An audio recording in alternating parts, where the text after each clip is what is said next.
Bienvenidos a un nuevo encuentro del ciclo de encuentros virtuales 2023 de Medios en la Educación de Diario Los Andes. Muchas gracias por acompañarnos. Daremos inicio a la cuarta intervención de estos encuentros, la literatura en la escuela, propuestas para rediseñar la mediación pedagógica, con Cecilia Tejón, licenciada en Creatividad Educativa y profesora de Alfabetización y Educación de Adultos, especialista en docencia universitaria, especialista superior en escritura y literatura, diplomada en Culturas y Narrativas para la Infancia y la Juventud, directora del Instituto de Lectura y Escritura, subsede de la Cátedra UNESCO en la Universidad Nacional de Cuyo, directora de proyectos de extensión en instituciones educativas y proyectos de investigación sobre enseñanza de la literatura, actividades artísticas en ámbitos de educación no formal, perspectiva de género, estudios del común y la igualdad, expositora en congresos nacionales e internacionales y docente de la Facultad de Educación de la Universidad Nacional de Cuyo. Tenemos el chat abierto para que ustedes manifiesten sus inquietudes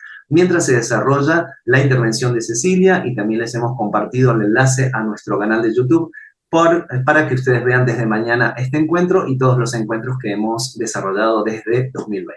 Ya está con nosotros Cecilia, a quien agradecemos inmensamente este espacio para compartir y para poder hablar y pensar acerca de la literatura en la escuela. Cecilia, muy buenas tardes y muchas gracias por acompañarnos.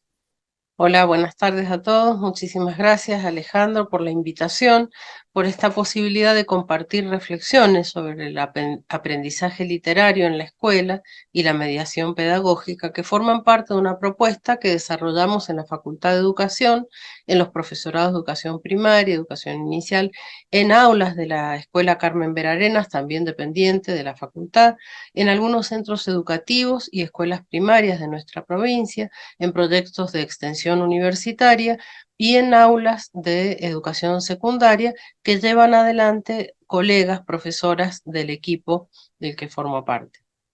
La invitación a esta charla me planteó un desafío grande de condensar asuntos centrales de la literatura en la escuela que considero realmente un problema, especialmente en el nivel inicial y primario, y diría que incluso en el nivel primario, sobre todo. Respecto del título del encuentro, debo decir que en el término propuestas para rediseñar la mediación pedagógica, yo pensé condensar un estado de la cuestión, no propuestas solo en lo pedagógico, sino también el estado de la cuestión y un enfoque para pensar el aprendizaje y la enseñanza de la literatura desde otros marcos distintos, otros marcos alternativos a las prácticas escolares y el conjunto de dispositivos, por supuesto, de intervención que nos permiten reencuadrar la tarea, la construcción de un vínculo con la literatura en la escuela que se centre en la experiencia y con el objetivo de desarrollar la competencia ficcional literaria, que tiene que ver con una capacidad innata del ser humano, ya volveremos sobre esto, pero esta capacidad innata del ser humano que consiste en crear mundos de ficción de manera imaginaria y después darlos a conocer a través de palabras, del cuerpo y de otras producciones materiales, ¿no? Alejandro me envió preguntas e inquietudes de muchos de ustedes con sus preocupaciones. De alguna manera, mientras yo iba preparando esta charla, tenía como interlocutores a docentes, estudiantes, interlocutores imaginarios, ¿no? Y me encontré con estas preguntas y noté una gran afinidad en cuanto a las preocupaciones, las grandes preguntas que nos estamos haciendo en este momento sobre la lectura, sobre los soportes, sobre la literatura en la escuela, sobre las dificultades de atención que se nos están planteando actualmente. Propuestas para rediseñar la mediación pedagógica. Pensé justamente en la idea de una cartografía para hablar sobre el estado de la cuestión, en una primera cartografía. Pensar en árboles y bosques. Y entonces la pregunta aquí fue, ¿en qué pensamos cuando decimos literatura en la escuela? ¿Qué escenas e imágenes tenemos en mente? Seguramente vamos a imaginar niños, niñas, quizás también adolescentes, jóvenes, adultos, leyendo libros físicos en voz alta, de pie al lado del banco o sentados en sus mesitas, también mirando libros, revistas en silencio, a veces libros sin leer, la mirada perdida. Cuando pensamos entonces en literatura se nos viene esta asociación de leer, lectura, libro. Y este supuesto de asociar la literatura con leer y con libro nos está desviando de la tarea. Culturalmente, dentro y fuera de la escuela, se ha construido una representación que no nos deja ver la totalidad de lo específico del universo literario.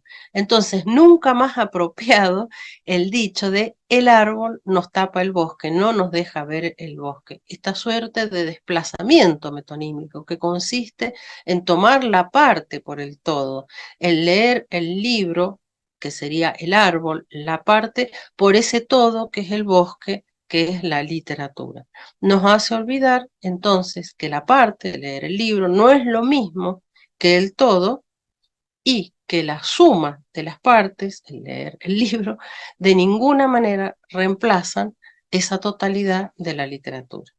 Aunque parezca una verdad de perogrullo, conviene volver sobre dos asuntos, que no todos los libros son portadores de ficción verbal, narrativa, poética, es decir, no todos los libros son literarios. Y otro asunto es que en los primeros años de vida y de la vida escolar, incluso en los centros de educación de jóvenes y adultos, la literatura nos llega a través de la lectura, nos llega por muchas otras vías, a través de las voces de otros, a través de las formas audiovisuales, pero no a través de la lectura. Entonces, aunque leer es una tarea fundamental y asociada a lo literario, no puede ser ni es la condición excluyente y única vía de acceso para la experiencia literaria y para el vínculo con la ficción. Vamos entonces, desde esta cartografía y esta pregunta, a recartografiar esta situación. ¿Qué hay en los bosques? ¿Qué hay en los lindes de la literatura? ¿Qué encontramos en este bosque extenso del arte literario?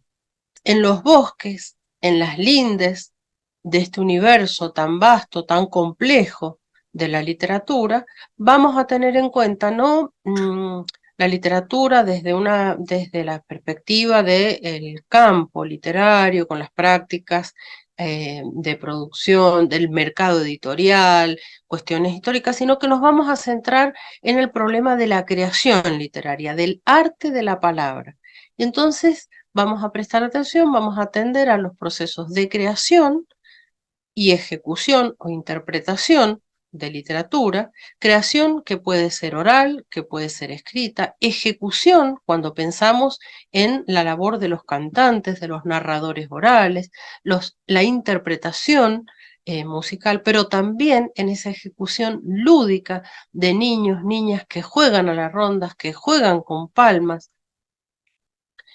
Los artefactos resultantes y las performances de esta creación, ejecución, interpretación, que va desde el relato oral, desde el poema, desde la canción, por supuesto, el libro, también el libro álbum, la obra teatral, las formas expandidas de la literatura en las redes y otras formas de artes combinadas y de frontera. Y otro de los aspectos de este arte de la palabra, este arte ficcional, tiene que ver con ese rol del receptor como escuchador, como lector, como esa persona o ese grupo de personas que interactúan, que juegan con la ficción literaria, que son los intérpretes en doble sentido, porque interpretan y construyen sentido, pero porque también ponen en su cuerpo y en su voz estas formas de la ficción, cuando leen o cuando recitan.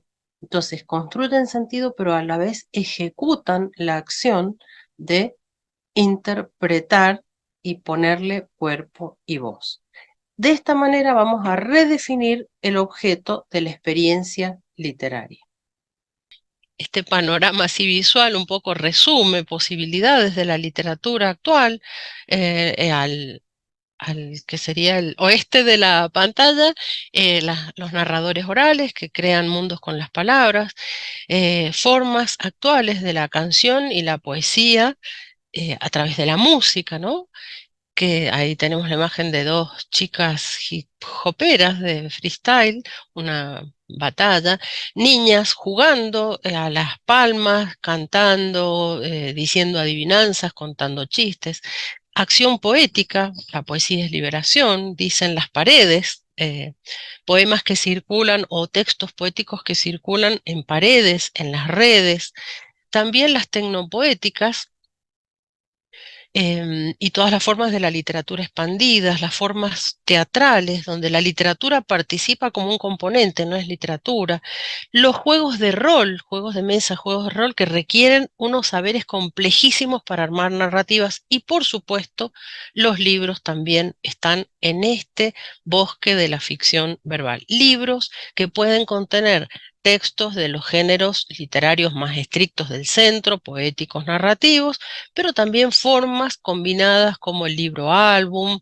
la historieta, que es un género en sí mismo, pero que se vale muchas veces de la palabra. Un bosque mucho más complejo, entonces nuestro objeto de experiencia, este arte de la palabra, tiene fronteras difusas, se combina con otros lenguajes, hay mucho más que libros, ¿no? Y entonces nos plantea el desafío de vincularnos con todo eso. La cuestión es que hoy yo decía, somos escuchadores, lectores, em, anfibios. Circulamos por todos estos lenguajes y cada uno de ellos nos propone un desafío diferente, lenguajes de ficción, ¿no? Bien, vamos a ver cómo es la vida en los bosques. Cuando interactuamos, escuchamos, leemos, jugamos con ficciones creadas con palabras, literatura y artes combinadas, como venía diciendo. ¿Cómo es nuestra vida en estos bosques? Nosotros que interactuamos de manera anfibia y circulamos por distintos soportes y modos y lenguajes. ¿Qué nos pasa con estas ficciones? Entonces vamos a hablar de enfoques que son actuales, son de este siglo, pero que arrancan muy lejos, muy, muy lejos en el tiempo y que hoy alcanzan gran desarrollo científico, y es hablar justamente de la experiencia literaria inmersiva. ¿Qué nos pasa a esas personas que escuchamos, leemos, que nos vinculamos con la ficción, no solamente literaria, sino en general con formas narrativas y formas poéticas?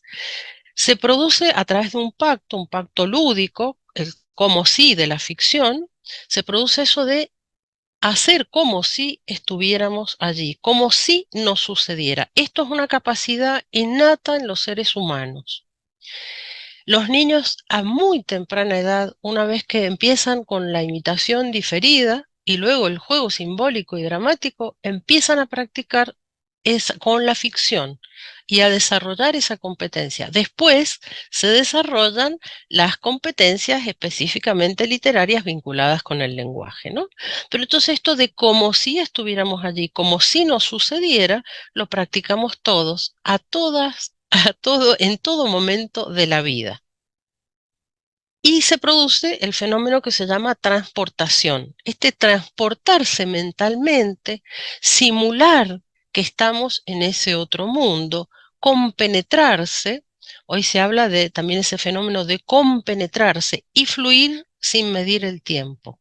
La experiencia literaria inmersiva supone una experiencia temporal diferente, donde sabiendo que no es real, aceptamos jugar a esa realidad fingida, simulada. Y si no, ¿qué le sucede a los que juegan con videojuegos, ¿no? A los gamers? El videojuego tiene ese gran poder inmersivo que hace que se pierda absolutamente la noción de realidad. Obviamente, cada lenguaje de la ficción propone una vía de acceso y exige capacidades particulares.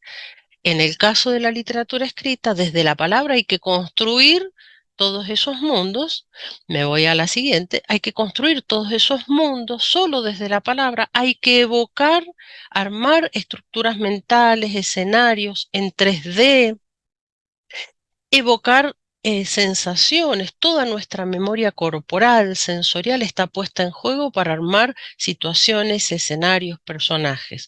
Si la palabra está escrita, es muy difícil, es un gran costo cognitivo el que exige para construir ese mundo en la mente. Si la palabra nos llega a través de la voz, es más fácil porque hay un paso menos y además está compuesta de musicalidades, tiene corporalidad, en esa música me refiero, hay ritmos, hay entonaciones, hay una puntuación, una respiración particular de la voz, como quien interpreta una partitura, que nos acerca a ese mundo de la ficción. Obviamente, no, por ahí no nos detenemos o tenemos que hacerlo después, volver en la relectura para prestar más atención, pero digamos, en nivel de dificultad, estaba hablando de esto, por un lado la lectura que nos exige construir desde la palabra, que son signos escritos, dibujitos en una página, reconstruir todos esos mundos. La voz escuchada que nos facilita la construcción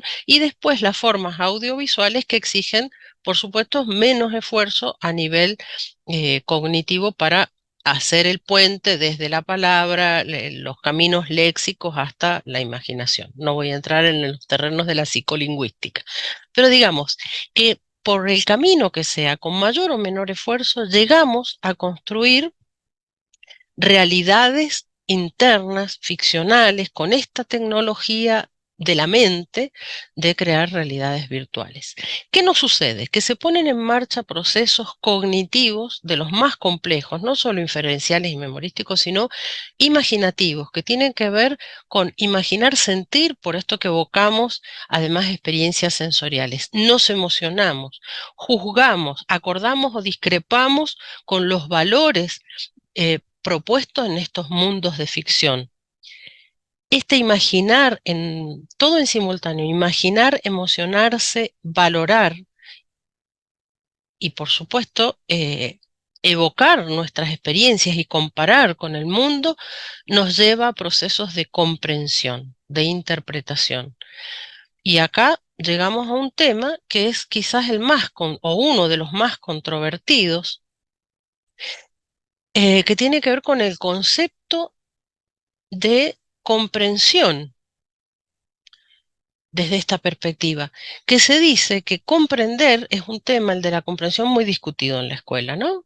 Pero desde estos enfoques se dice que el comprendedor, que comprender es experimentar la inmersión. Entonces el comprendedor es un experimentador inmerso en la situación propuesta en esa obra de ficción, en ese texto. ¿Qué quiere decir? ¿Cuál es la consecuencia? Que en literatura solo podemos hablar de comprensión auténtica si el escuchador, lector, experimenta todas las fases y procesos de la inmersión.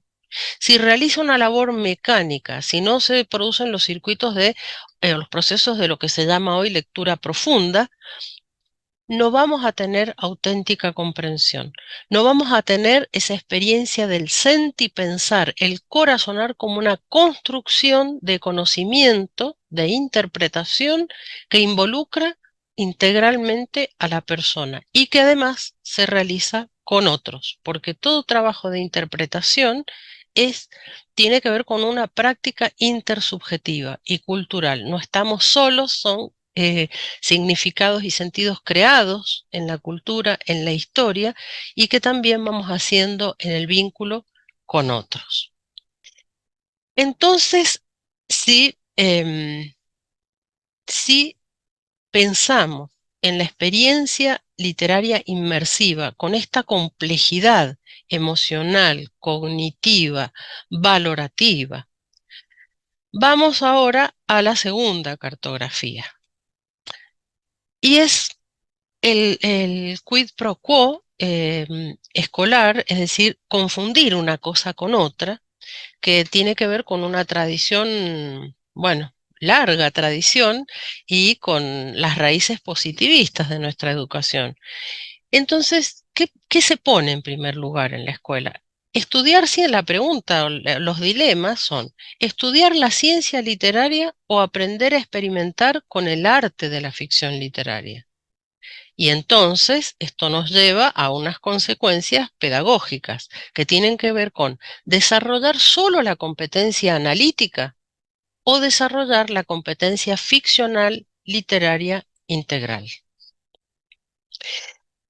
Esto es muy serio, es muy, muy serio porque en función de cuál sea nuestro objeto, se va a definir el objetivo del aprendizaje y la mediación pedagógica. Y acá podemos pensar en lo siguiente. em, Recuperando parte de las preguntas que ustedes hicieron, esto, ¿no? Del interés, ¿qué pasa? Que hay poco interés, que a los chicos les cuesta a veces vincularse con lo literario, qué lugar ocupa, por qué se descuida. Y el problema es que si nosotros ponemos el foco en estudiar la ciencia literaria, no podemos pretender que el vínculo que se produzca un vínculo con el arte de la ficción literaria. O si desarrollamos la competencia analítica, que por otra parte se produzca disfrute y una motivación intrínseca, porque la motivación es intrínseca, se fortalece de manera extrínseca exterior, pero la motivación es de la persona. Se tiene o no se tiene, se desarrolla o no. Entonces, si yo propongo una competencia, el desarrollo de la competencia analítica, ¿puedo esperar que exista una motivación intrínseca vinculada con la ficción y el juego automotivado con las ficciones? Y ahí es como pedirle a un árbol que dé frutos de otra especie. Para decirlo, ustedes saben a qué dicho me estoy refiriendo, ¿no? Pero es que esto forma parte de una tradición que ha valorado más la ciencia que el arte, ha valorado más los procesos racionales, amodales que se llama, desapasionados, en los que no interviene el cuerpo ni la emoción, que la integralidad de las personas. Cosa que hoy, por suerte, estamos en otra etapa y esto se está modificando, pero requiere de parte de los docentes una revisión muy profunda de todos los esquemas escolares. Bueno, entonces aquí estamos frente a los supuestos representaciones y ¿qué hacemos? ¿Qué estudiamos y qué enseñamos y qué proponemos que se aprenda? Entonces nos vamos ahora a nuestro problema para recartografiar qué hacer, cómo hacer para acompañar el aprendizaje centrado en la experiencia inmersiva, qué hacer para que los estudiantes desarrollen la competencia ficcional literaria.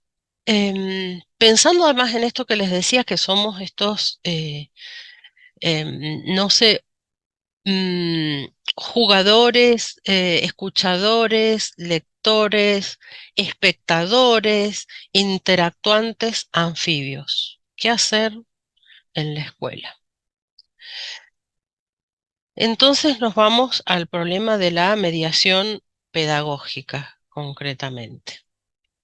Para comenzar, voy a tomar un concepto del pedagogo mendocino Daniel Prieto Castillo, que plantea que el acompañamiento del aprendizaje, es decir, la mediación pedagógica, dice él, significa un juego de cercanía, sin invadir, y un juego de distancia, sin abandonar.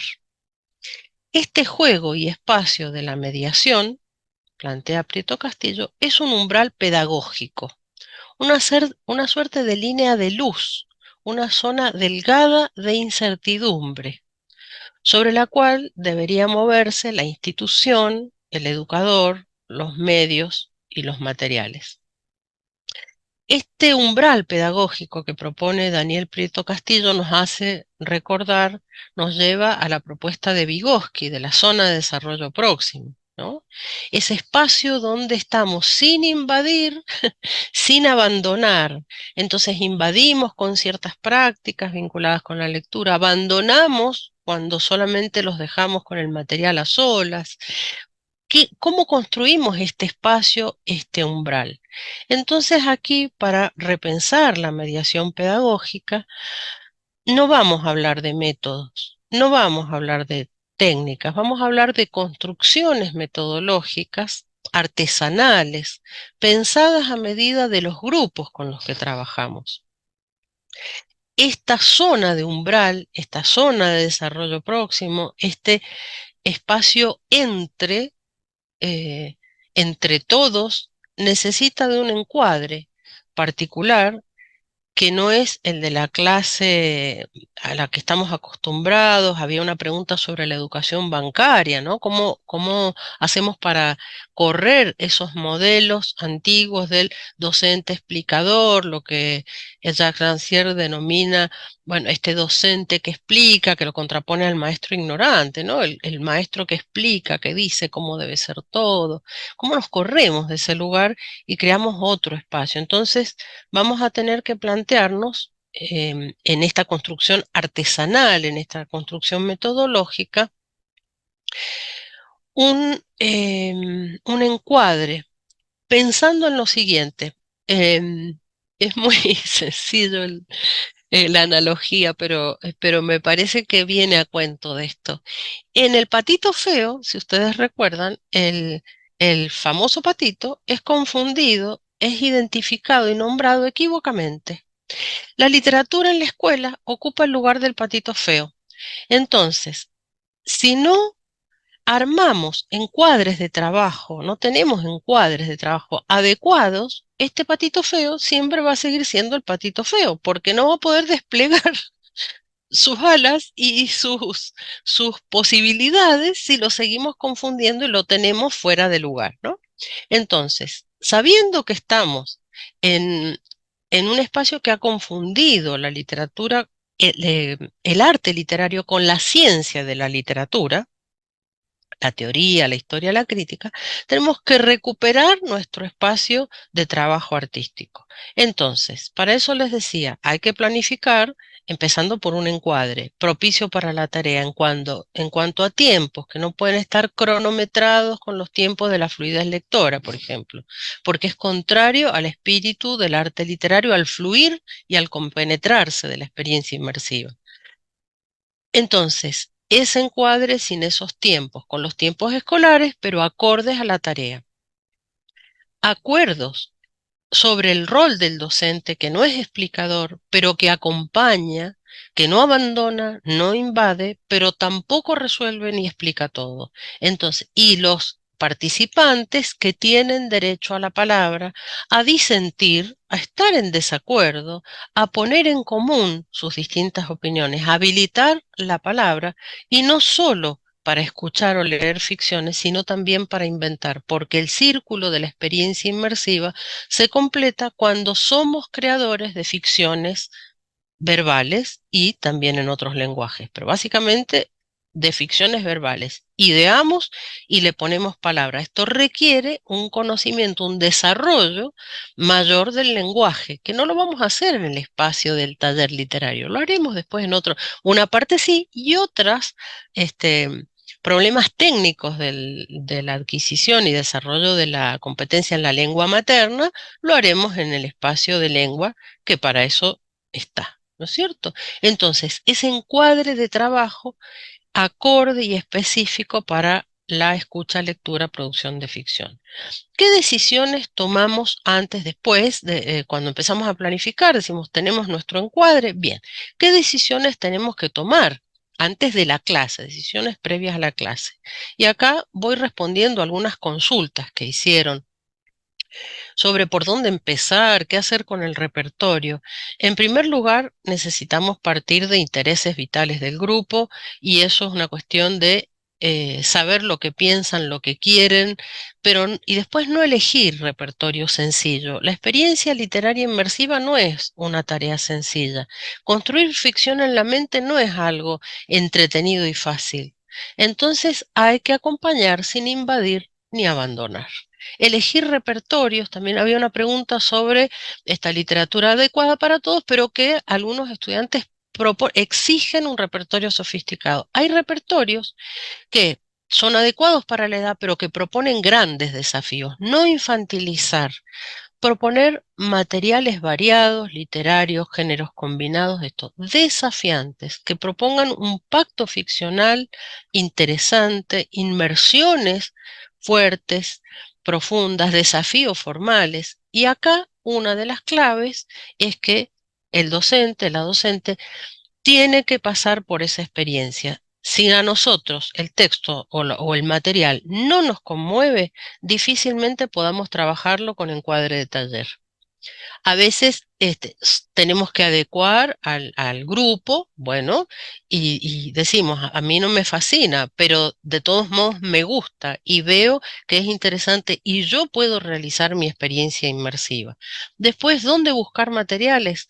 Las bibliotecas escolares están llenas de material, están en la web, hay materiales oficiales, hay catálogos enteros de nación y de provincia y de otras provincias, con propuestas didácticas, con lecturas posibles. Lo que pasa es que hay que buscarlo y nos tiene que interesar y ver si es adecuado al grupo. Por esto mismo, no hay listados infalibles. Es imposible encontrar selecciones que sirvan para todos. Las selecciones, las dotaciones de material de bibliotecas, que durante hace años que se llevan a las escuelas, son catálogos posibles, pero no es que todo deba leerse ni que todo funcione con todos los públicos, eso lo sabemos, para eso están las bibliotecas, son una guía.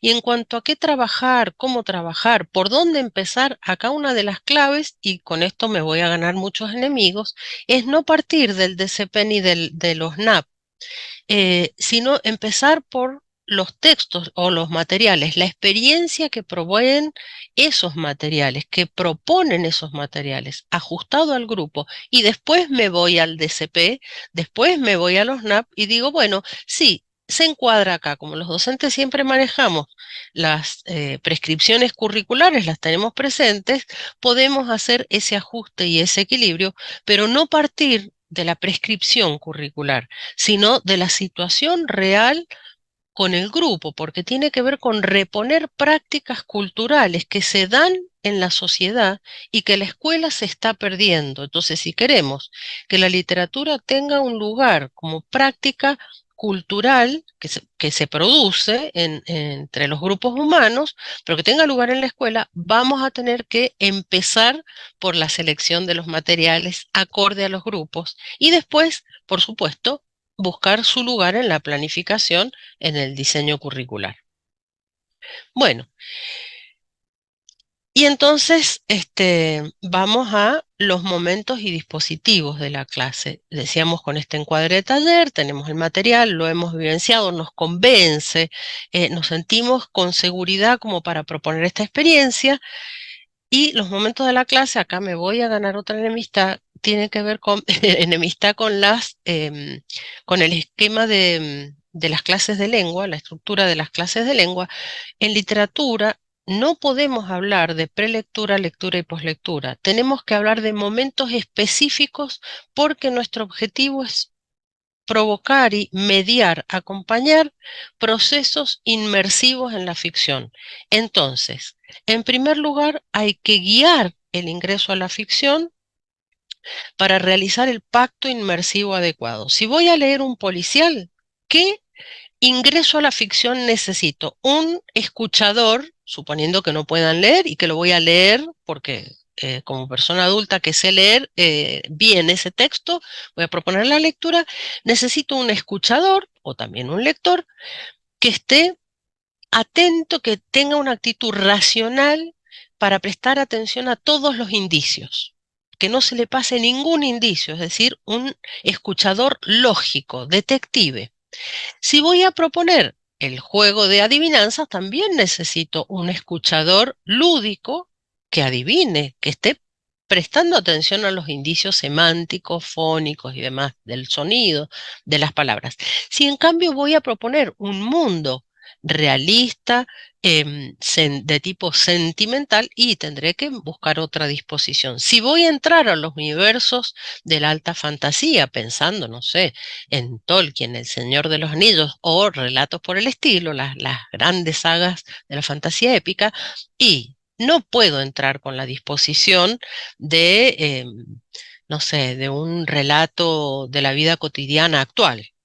¿No es cierto? Entonces, cada mundo me va a pedir, o la lectura de un poema, me va a pedir también entrar emocionalmente, atencionalmente, em, es un umbral, me va a pedir entrar a un pórtico particular.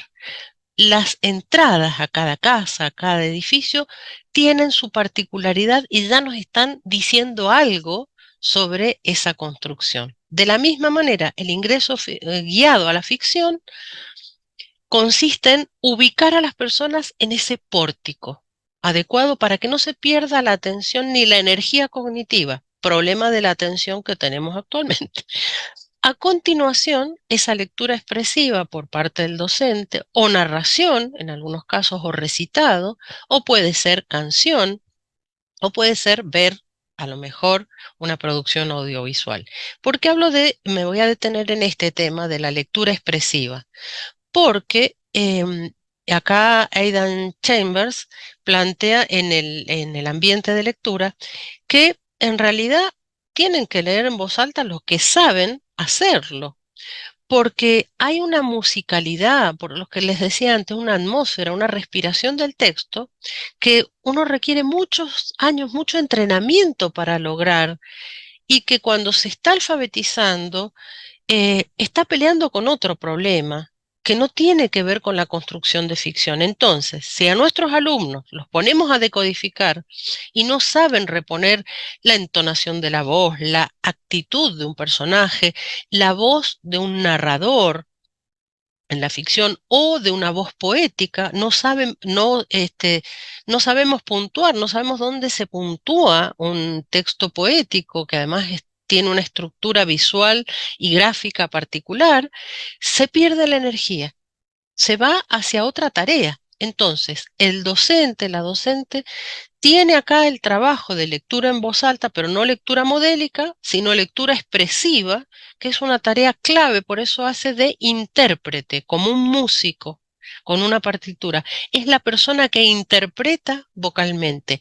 Esa escucha expresiva se va a transformar en una imagen mental de un modo posible de leer. Es la música que nos va a resonar como tono, pensemos en Edgar Allan Poe, pensemos en Liliana Bodoc, en, no sé, Ricardo Mariño, Pesetti, cada uno tiene una atmósfera, una tonalidad, un clima particular. Y entonces la voz del docente, de la docente, me va a ir ubicando en esas atmósferas sonoras que después tendré que construir en mi mente, ¿no? Con los chiquitos, chiquitas, por supuesto, la narración es fundamental, narración escénica, bueno, lo mismo con el recitado. Terminamos de leer, de escuchar, pasamos a la conversación literaria guiada. Y esto es un tema muy importante y muy complejo porque no es un trabajo de cuestionario, no busco constatar nada, memoria ni nada, sino que entre todos vamos construyendo sentido.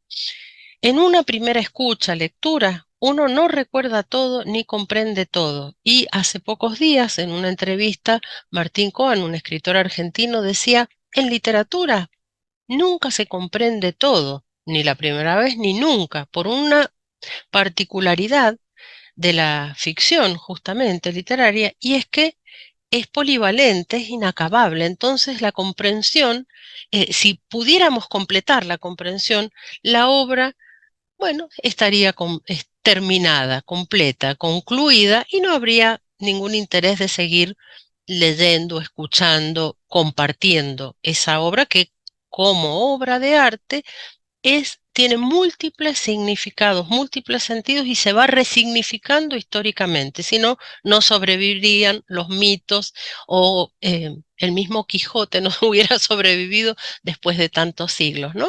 Entonces son obras que se reinterpretan a lo largo de la historia, mientras que la ciencia tiene otro lugar. La ciencia nos da explicaciones que para su época resultan unívocas, precisas y exactas, porque si no estaríamos en problemas. Cuando se ve que una explicación científica no sirve, es reemplazada. Bueno, en la literatura, en cambio, tenemos múltiples significados y sentidos. Esto va a la conversación literaria guiada. ¿Qué debo hacer en la conversación? Guiar temas. vamos sacando temas y hablando sobre los temas, sobre nuestras visiones internas, sobre nuestra emoción, opiniones. Si nos quedó algo colgado, no entendimos, no nos acordamos, podemos releer, podemos revisar. Como nos pasa cuando vemos una película y sobre todo ahora que vemos series en televisión en la casa, que volvemos, decimos, ay, esto se me perdió y volvemos. De la misma manera volvemos sobre el texto y entre todos vamos construyendo sentido. ¿Cómo termina esto?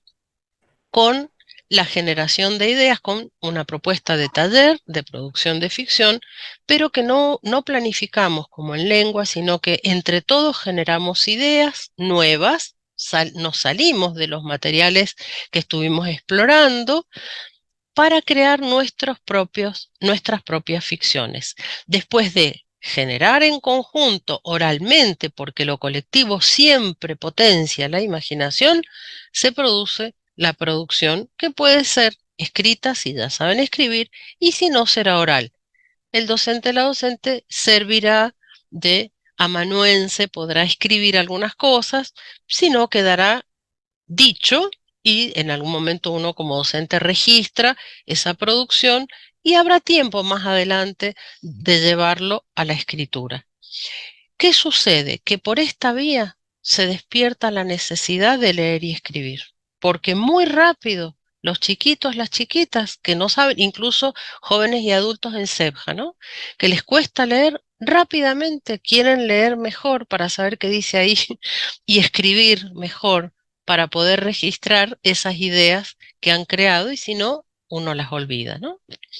Entonces, bueno, es un camino más largo, tiene que ver con el desarrollo de la competencia ficcional, inmersiva, en la ficción hecha con palabras, en ese arte hecho con palabras, y que, por supuesto, se apoya en la lectura, en la escritura, pero no lo tiene como finalidad ni como foco, sino como auxiliar. Y lo mismo pasa, y con esto voy terminando, lo mismo pasa con el saber en la propia lengua, en la lengua materna o los saberes de ciencias naturales, de ciencias sociales. Hay ciertos textos literarios que no se pueden leer sin conocimientos de historia de la cultura y o incluso textos humorísticos que no se pueden leer sin saber algo de ciencias. em, Cuando justamente van en contra de todo pensamiento lógico y científico. La ciencia ficción también requiere conocimientos de ciencia y conocimientos sociales. Entonces, todos los saberes, todo el saber que ha construido la humanidad puede servir para realizar pactos de ficción y procesos inmersivos más profundos, más completos y más ricos, que en definitiva nos permiten conocernos, conocer a otros y conocer el mundo. Que para eso los escritores, los oralitores, han creado la ficción, no para que se los analice, sino para comprender esto de estar en el mundo, ¿no? Este nuestro estar en el mundo, que nos plantea muchas preguntas. Y entonces para eso está el arte, para dar respuestas posibles y para pensar sobre nuestra existencia.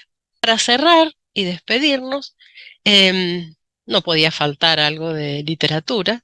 Graciela Montes dice, había una vez una palabra redonda, entera, brillante.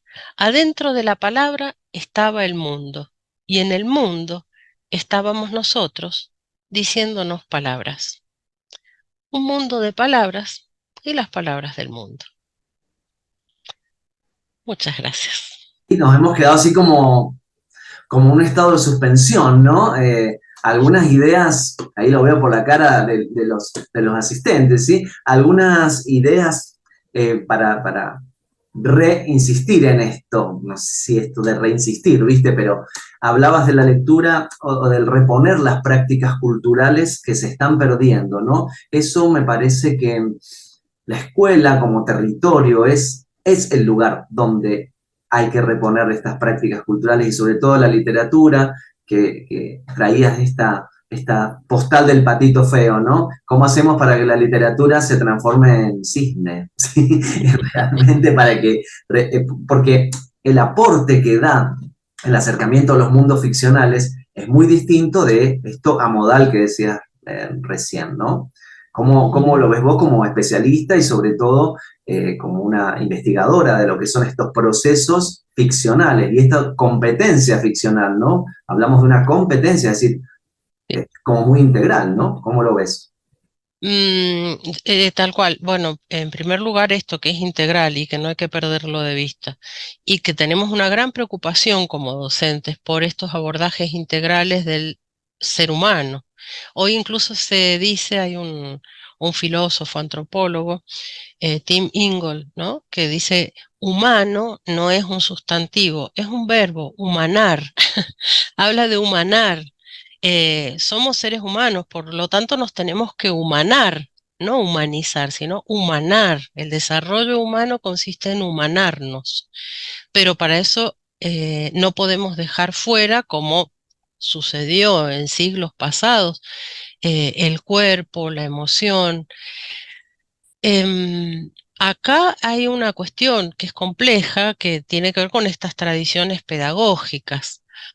Em, Parece que fuera imposible, en realidad no es imposible. Los diseños curriculares, incluso los cuadernos para el aula, antiguos cuadernos para el aula de los NAP, ya empezaban a hacer tímidamente planteos en este sentido, quizás no explicitando esta oposición entre ciencia literaria y arte literario, pero ya estoy hablando de 20 años atrás, ya se empezaban a ver estas perspectivas. Lo mismo sucede en la investigación.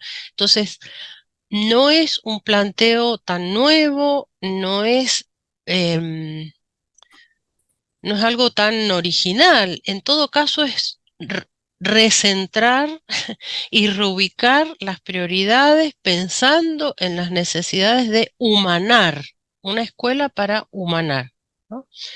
Sabemos que es un neologismo para nosotros en español, pero que si somos humanos no nos vamos a humanizar, sino que se humanizan otras cosas, no sé, la inteligencia artificial. Nosotros nos humanamos. Y este humanarse es un trabajo colectivo, colaborativo, social. Y bueno, ¿y qué es integral? Entonces, supone para los docentes, por eso decía es un problema, supone em, o requiere más bien, además de claridad, una decisión y una gran convicción, porque sabemos que lo instituido y el currículum oculto es muy fuerte, pero no es una cuestión de intenciones ni de malas personas. Tiene que ver con la inercia de las instituciones. Así funcionan las tensiones entre lo instituido y lo instituyente.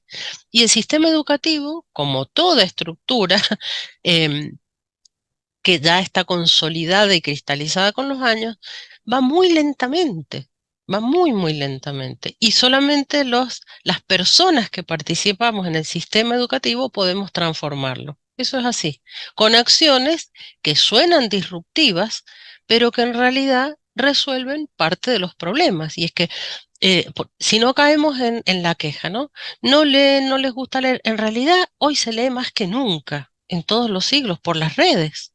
Lo que pasa es que la literatura, si la pensamos como leer y libros, y está, obviamente, es un placer, estas bibliotecas limitado a algunas personas, pero ¿por qué? Porque la vía de acceso es muy compleja, porque hay un deterioro de la atención que se analiza no solo por los dispositivos, sino por la velocidad en la que vivimos. Todo el siglo XX y se viene provocando y produciendo una aceleración de la vida cotidiana. Dicen que incluso hablamos más rápido que hace 50 años atrás.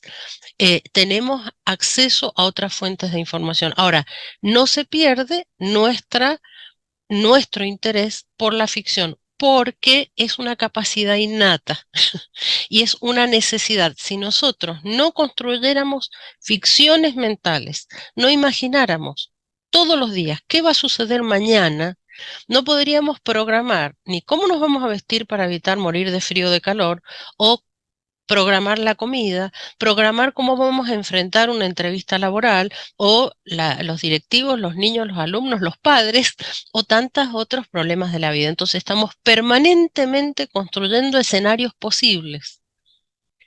En la literatura consiste en aprender a relacionarse con ficciones creadas con palabras y con reglas particulares, obviamente propias del arte. ¿No? Uf, Bueno, mucho, Cecilia nos ha dicho. Acá nos dicen algunos mensajes, dicen, no, no esperaba menos de Cecilia. Tan profundo que hace la literatura en las emociones, cada lector, oidor, narrador, puede desde sus propias experiencias y sentimientos las múltiples interpretaciones. Siempre se abre un abanico de posibilidades en la educación a través de la literatura acorde a la edad cronológica del niño. Gracias, Cecilia, un placer. Una consulta también acá. ¿Qué piensa de la idea que se postula que desde la teoría del cuento, de la novela, podemos llegar a entender mejor el hecho artístico y desde allí poder amarla, valorarla? sí, los estudios actuales de la psicología de la lectura o de la inmersión literaria proponen que la ficción es una vía de acceso no solo al conocimiento de sí, al conocimiento emocional, sino también al desarrollo de ciertas habilidades sociales, porque nos pone en el lugar de identificarnos, empatizar con los mundos de la ficción y además en el desafío de explorar sus estructuras formales. Ahí yo creo que lo más importante como docentes es atrevernos a, pensando en el hecho artístico mismo, atrevernos a proponer la producción de ficciones. Por eso, y que no sea un obstáculo si saben o no escribir, a idear primero y después producir como se pueda, pero en el momento en que se propone la producción de ficción, ahí realmente es posible apropiarse, aprender, pero apropiarse, tomar en las propias manos eh, los procedimientos de la ficción y entonces sí podemos justamente crear, no sé, pensando, porque el ejemplo del cuento, la novela, crear no solo escenarios, sino también empezar a jugar con los tiempos del relato, con las voces, con las atmósferas, construir escenarios de terror, de ciencia ficción, en fin. Se conoce la literatura cuando se empiezan a manipular sus técnicas y procedimientos a través de la creación. No hay nadie que sepa más de literatura que un escritor, oralitor, oralitora, ¿no? Los creadores, aunque no hayan estudiado teoría literaria. Los pueblos, los oralitores, se les dice a los creadores de las poesías orales o de la literatura oral, no estudiaban teoría literaria, pero sabían y saben perfectamente cuáles son los procedimientos del oficio. No sé si eso responde. Y por supuesto ahí se aprende un oficio que se aprende a manejar, por supuesto que se ama. Y se ama lo que se conoce. Coincidimos. Margarita nos dice acá, excelente exposición, soy narradora oral y a diario, las experiencias de inmersión e imaginación en niños y adultos es muy gratificante. Bueno, todos te agradecen mucho, Cecilia, esta intervención. Realmente nos quedamos con ganas de mucho más y desde ya te estamos comprometiendo nuevamente a reunirnos para hablar, porque parece que es un territorio, una vez que uno empieza a ahondar, realmente es muy interesante y sobre todo lo que puede provocar en esto de humanizarnos, de humanarnos, como decimos, la ficción, y que por ahí desde las instituciones educativas solamente la lectura va por el lado de adquirir cierta mecánica, pero la literatura es el patito feo, como dijiste vos recién, ¿no? Es decir, queda como sí, bueno, es importante, pero más importante es lo otro, ¿no? Como que hay una cuestión más macro, ¿no? Que incide en esta llegada a la literatura que los chicos cuando permiten que los atraviese, realmente disfrutan mucho, ¿no? Sí, acá quería retomar algo sobre la narración oral, y es que esto lo puede comprobar la persona que narra, y es cómo se cambia la mirada en la persona que está imaginando. Hay señales, y que después han sido estudiadas ahora recientemente por neuroimagen, todos los estudios de neuroimagen. Las señales son que se produce un cambio en la mirada, una dilatación, un gesto particular cuando la persona está viendo hacia adentro, metafóricamente, ¿no? Porque está viendo las ficciones. Eso lo quería comentar porque me parece maravilloso que ya los antiguos narradores orales tuvieran estas señales inequívocas de esos tránsitos por los bosques, esos bosques de la ficción que tienen que ver con esto que vos planteabas, Alejandro. Perdemos tanto tiempo en cosas que producen efectos contrarios a los que buscamos, que ¿por qué no permitirnos? No es un lujo, es realmente una necesidad, permitirnos dar el tiempo para fluir sin tiempo, algo que los seres humanos necesitamos y por algo buscamos las maratones de series, porque necesitamos fluir sin tiempo. Entonces, permitirnos en la escuela para nosotros y para nuestros estudiantes fluir y para que se produzca ese